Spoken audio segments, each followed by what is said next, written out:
The air at Mar-a-Lago was thick with anticipation. Former President Donald Trump strode to the podium, signature red tie in place, a confident smile on his lips. "We are going to do something incredible for American sports," he declared. "Something that puts America first." For days, Trump's team had teased a major announcement, a supposed game-changer for international sports. "The World Cup is coming to America in 2026, he continued. "But it won't be the World Cup, you know. It will be an American World Cup, a better World Cup." Trump unveiled his plan. A new organization, the American World Cup Federation, would control all US-based games. The AWCF would control ticketing, sponsorships, and media rights, keeping billions in the US. But the 2026 FIFA World Cup was a joint venture with Mexico and Canada, governed by years-old contracts. The world's eyes turned to Mar-a-Lago, and the shockwaves began. The question now, could he actually pull it off? The world braced for a showdown. So what exactly is Trump's move? It's a hostile takeover attempt. He's formed the AWCF to sideline FIFA within the US for the 2026 tournament. Trump argues that since most games are in the US, an American entity should control the revenue. He frames it as a fight for national interest, calling FIFA a corrupt globalist body. The AWCF would try to void FIFA's contracts with US host cities, stadiums, and sponsors, offering new deals instead. Trump's legal team is preparing to argue that FIFA's agreements aren't in America's best interest. This sets up a massive, unprecedented legal battle.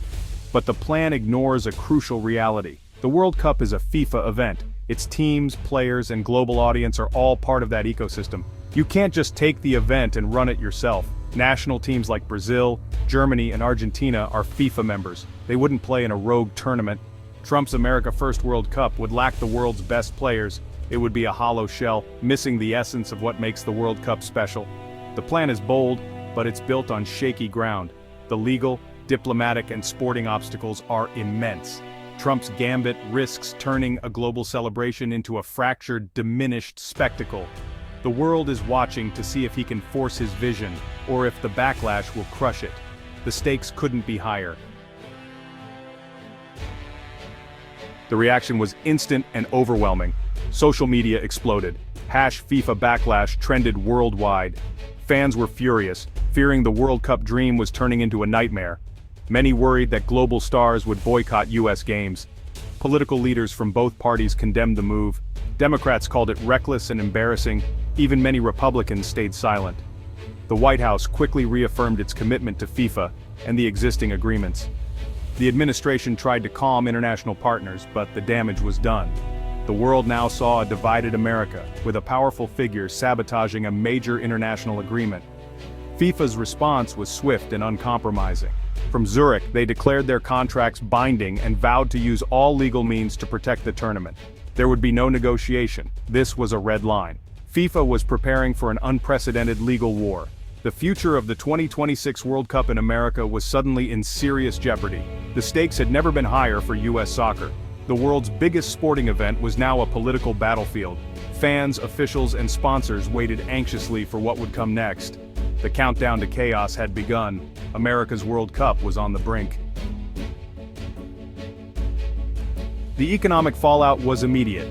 The 2026 World Cup was set to generate over $5 billion for North America, with US cities expecting a windfall. Trump's announcement threw everything into chaos. Investors grew nervous, plans stalled.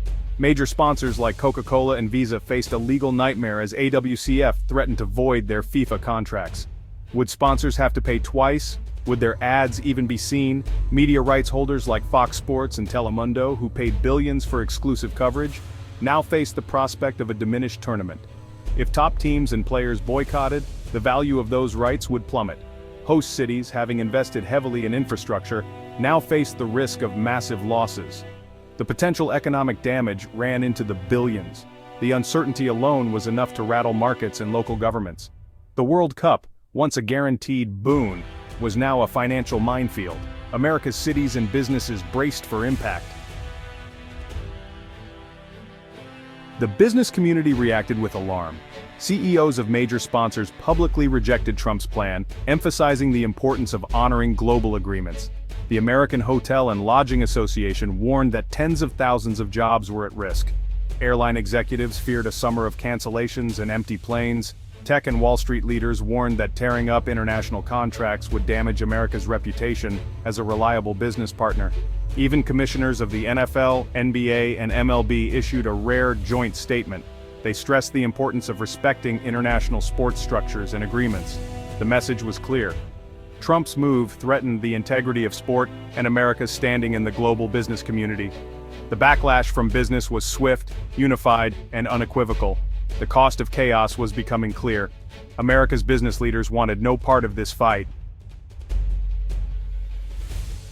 For American soccer fans, this was a betrayal. Supporters groups launched campaigns demanding the U.S. Soccer Federation reject Trump's plan. Social media filled with memories of past World Cups and calls to keep politics out of the game.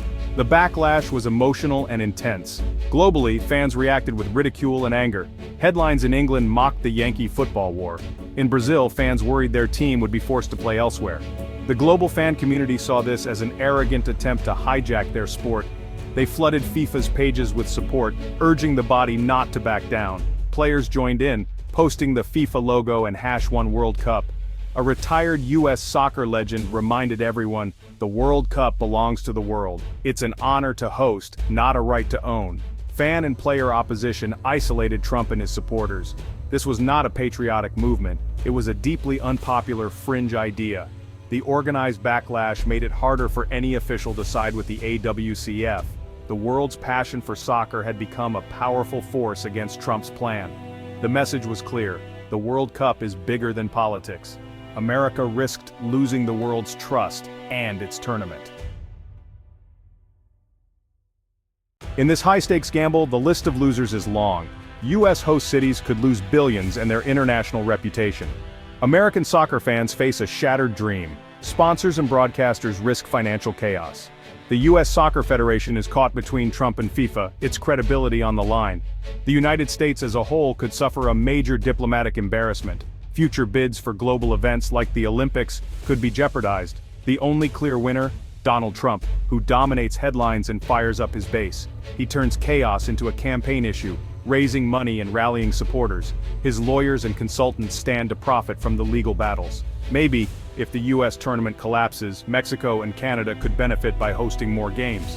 But most economists agree. The damage would far outweigh any gains. The risks are enormous, the rewards uncertain. America's reputation, economy, and sporting legacy are all on the line. The world is watching to see who blinks first. The stakes have never been higher. The future of the World Cup, and America's place in it, hangs in the balance. This controversy strikes at the heart of America's role in the world. For decades, the U.S. championed a rules-based global order.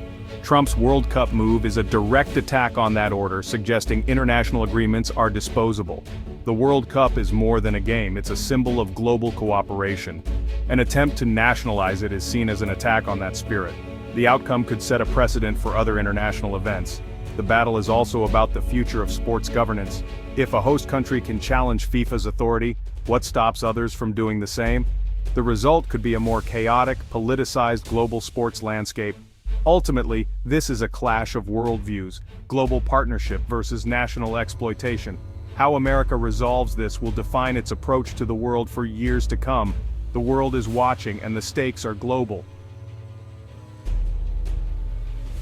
What happens next? The future of the 2026 World Cup in the US hangs in the balance. The most likely scenario, a long, ugly legal battle between FIFA and Trump's AWCF.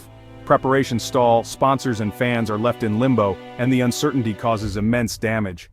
For Trump's base, this fight boosts his popularity. For moderates and independents, it's a liability. He looks chaotic and reckless. The image of ruining the World Cup could haunt him politically. There's a real chance FIFA could pull the tournament from the US, shifting games to Mexico, Canada, or elsewhere. That would be a monumental blow to America's prestige and economy. As of July 7, 2025, the score is unsettled. Trump has triggered a multi-billion-dollar backlash and thrown the World Cup into chaos.